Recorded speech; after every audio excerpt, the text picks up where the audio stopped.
Yo, would you mind folding clothes with me while talking about calorie deficit and how to actually lose weight? Fuck it, why not? We all got clothes to fold anyways, right? So I'll give you a second. You can go get your clothes from your dryer, from your piles, from on top of your bed. Put me somewhere comfy where you can watch me and just stare at me awkwardly. No, I'm kidding. You don't even have to look at me. You can just listen to my voice. Although this time around, I'm going to throw up some slides to go with what we're talking about because what I'm about to talk about is actually quite important. Why is it important, Jim Guy?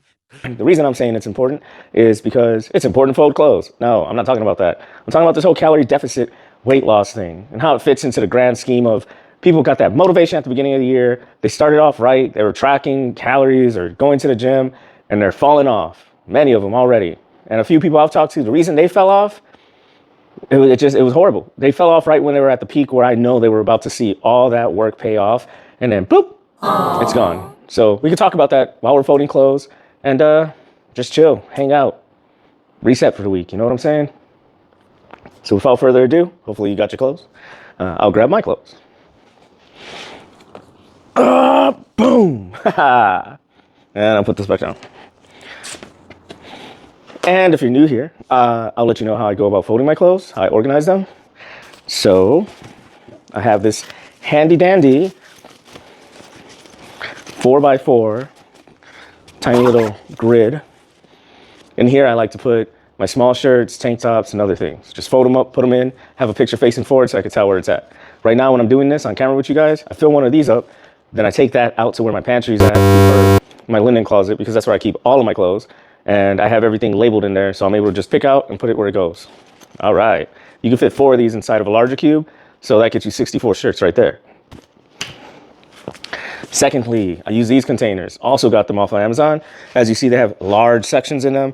These are great for medium and large shirts. I use these for my pajama shirts, actually, which I keep in a large ottoman, hollowed out ottoman underneath my bed. And then, of course, I've got your cliche regular cube. Just make sure that you get one that's going to fit whatever smaller organizers you have. Try to be efficient with space and time. Woo! So there goes my normal basic intro. You guys know how I roll. Time to start folding some laundry.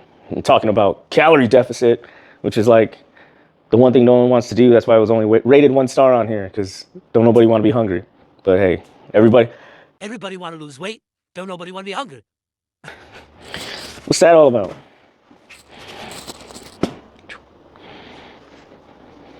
All right, let's get this started.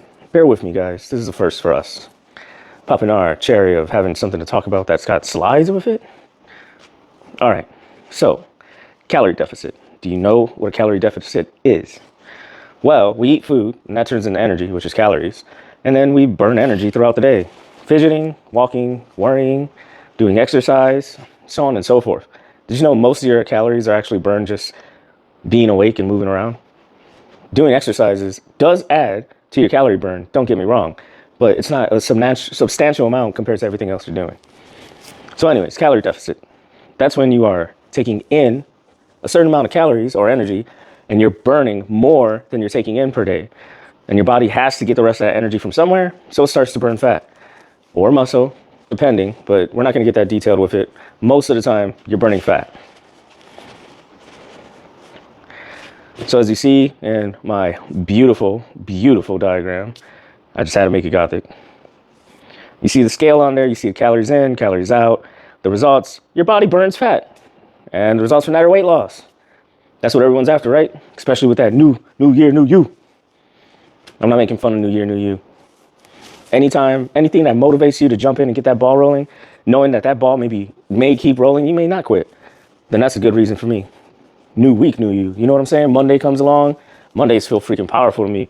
If I've been off, you get that reset in, like what we're doing right now, doing our laundry, getting everything ready, jump into Monday, boom, try to get that ball rolling.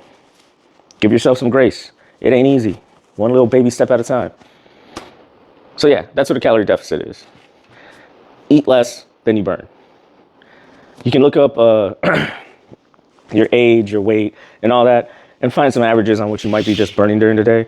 I feel like for the most part, everyone burns about 2,000 calories a day just being alive. So when I'm in a deficit, I'm trying to eat around 1,500 calories a day. So that's 500 calories deficit. But that's just me.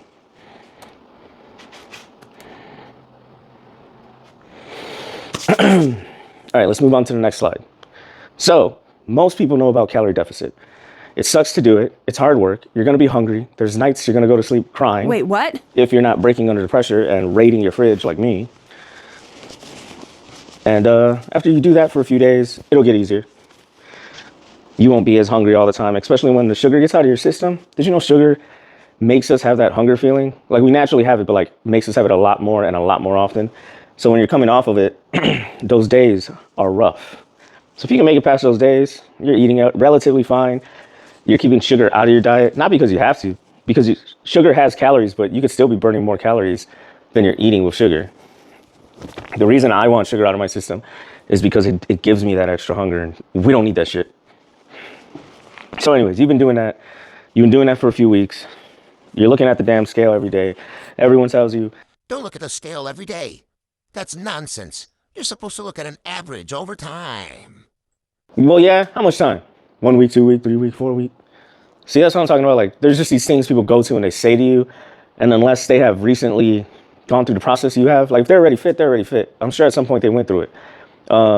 If they're not fit, then the fuck are they talking about? And everyone's always gonna say you're doing great. So it's kind of hard to judge how you're doing just by people saying you're doing great. You have to literally trust the process. So let me tell you how your body tries to come at you all hard.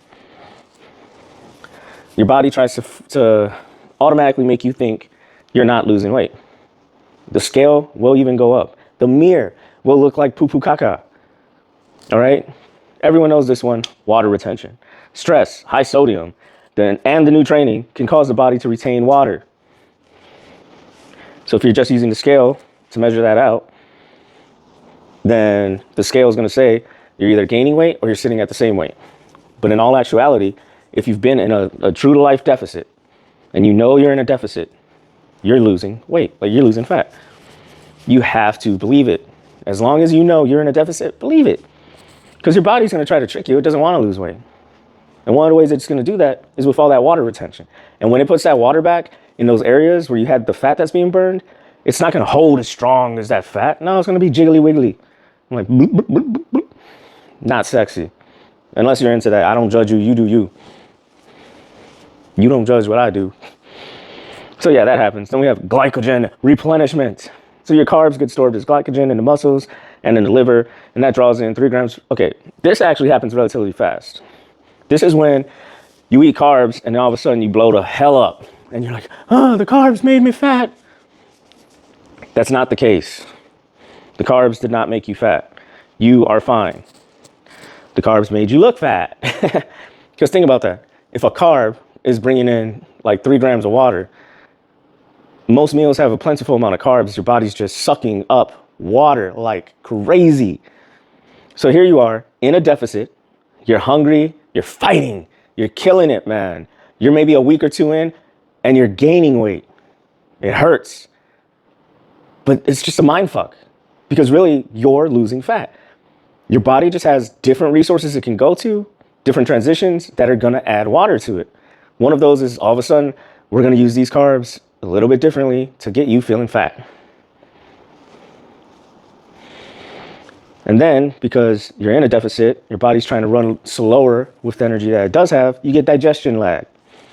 So that's just straight up food weight and waste. That's caca in your body. That's food that's still in there. That's why you should always weigh yourself at the exact same time. Like usually as soon as you wake up, after a night where you ate how you normally do and stopped eating at the time that you normally do.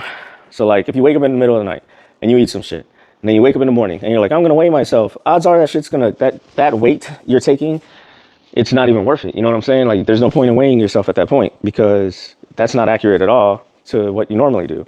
You're still gonna have some of that food in your system that you ate last night that you normally wouldn't have ate at 1 in the morning. And of course we have hormonal fluctuations. Hormones relate to your menstrual cycle, your stress, your recovery can affect water retention and body weight. Everyone should also know that too. That's the thing. A lot of people should know this stuff because I mean like women know about their menstrual cycle and everything that comes with that. But they like, I don't know if they're looking for a reason to quit, probably because being in a deficit sucks on so many levels, like the way it makes your body feel till you get to your goal and then you have that new body you want and then you can maintain and be fine. Oh, that's another myth. It's not on the slide. People think In order to stay in whatever shape they're trying to get to, I'm just going to say skinny. It doesn't have to be skinny. They think they're going to have to eat like they eat on diet for fucking ever. And that's just not the case. Whatever you were eating at some point when you weren't really gaining weight, like, I'm trying to think of a really good, basically, you gained weight at some point and then you leveled it out because you're like, shit, I keep gaining weight. You leveled it out and you probably sat there for years. You probably tried dieting and quit. After like 4 weeks, you quit. 8 weeks, you quit. Your body almost always stays at that number. You feel like you're locked into that number. You're like, dieting doesn't work for me. Deficit doesn't work for me. Nothing works for me. I'm always this number. No, it's just, well, you're maintaining. And you were losing weight during those periods like we just talked about, but you never knew it. And you went right back to eating the way you eat, but you probably didn't go back to overeating because you don't want to gain weight. So you're maintaining. Let's say you weigh 190 and you've weighed that for 3 years. You're good as hell at maintaining. Without noticing, you're good as hell at maintaining. Now you go into diet mode. 3-4 months of eating calorie deficit. You're grinding, man. I salute you. And you knock your shit down. You knock your shit down 30 pounds by the end of it. So now you're 160. And everyone talking to you is like, You're going to bounce right back up. As soon as you start eating, you're going to bounce right back up. fuck them. No, you're not. As long as you don't act like a freak. I act like a freak. I'd be like, Give me all the cookies. And a whole Chicago pizza, baby. No. yeah. But unless you eat like a freak, you're going to go back to eating the way you were before, which you were fine eating that way before you started dieting. You're not going to gain weight because you're still burning calories during the day. You're still doing everything. You're just going back to maintaining. The amount of calories you burned may have changed because you weigh less, which means throughout the day, your body's not killing itself just to keep you alive.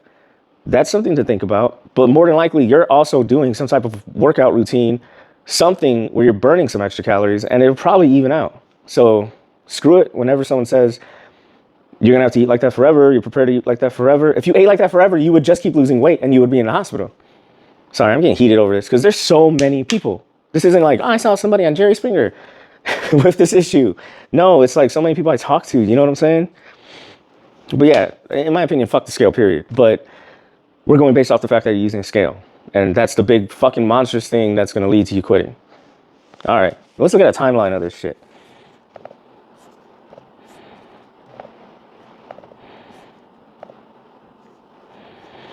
So I'm going to tell you right now, the timeline, the diagram is based on averages, but that is not the average from what I've seen in myself or others. So I'll let you know on that. 1 to 3 days, wild fluctuations. I would say that whole first week and a half, you may have wild fluctuations where you're like, I just lost a lot of weight. I just gained a lot of weight. I just lost a lot of weight. It's all that. It's everything that we were just talking about with water. I lost weight. I gained weight. Blah, blah, blah, blah, blah, blah. After a week, it's saying the fluctuations from water start to clear. I'm calling BS on that one for sure. You're still going to have issues. And that period's coming around the corner. Geez, see how long this is? I wore a lot of shorts this week and I don't fold my shorts because I created that new bin that's like my pajama bin. And in that one, I have shorts, oversized shirts that have been cut the way that I like. And that's pretty much what I sleep in. I wake up, do cardio, rinse off, switch out into my actual workout clothes. But yeah, so I would just not really look at the 1 to 3 days, 1 week, 2 weeks, but think of it more as these are the phases that you're going to go through. So you're probably thinking, well, at what time do I say, okay, something's definitely wrong. I'm not losing weight. Give it 2 months. 2 months of being real to yourself. Like if you know you ain't really hitting that calorie deficit every day, then you can quit, but that's just you quitting. Because me, I gave it months and months and months and it wasn't working. And I turned out to have super low testosterone, which was why it wasn't working. So I went in, I got my body checked, found that out, got my testosterone to a normal level, and then everything I was doing just started working. I didn't change anything else up. I just got my hormones tested. So if you truly aren't losing weight and it's been 2 months, I would say 2 months, and you better fact check yourself. Are you doing your shit? Are you folding your laundry? And if you're doing your part and you're not losing it, I'll get my hormones checked out. That goes for men and women.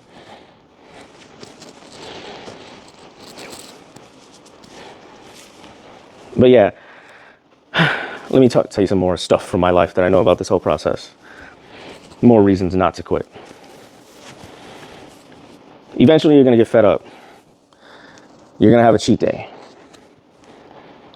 And then the day after that cheat day, or let's say your cheat day was Friday or Saturday, you weigh in again Monday. You weigh in Monday. Now, all of a sudden, your weight has dropped. Visually, you're looking different. You're like, oh my God, I didn't need to be dieting. What I needed to do was eat like this or whatever the hell. So you stop dieting and you just start eating that way all the time. Well, haha, your body just caught your ass slipping.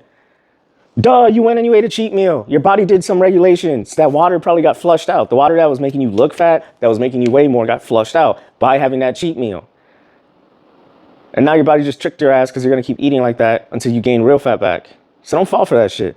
I'm telling you, you got to just trust the process. I hate that. Trust me, I hate trusting the damn process. There's days I wake up when I'm cutting and it's like the scale did go down and I should be happy, and I look in the mirror and I'm like, scale went down, but I look like I'm fucking fat. Like, I looked better yesterday. What the hell?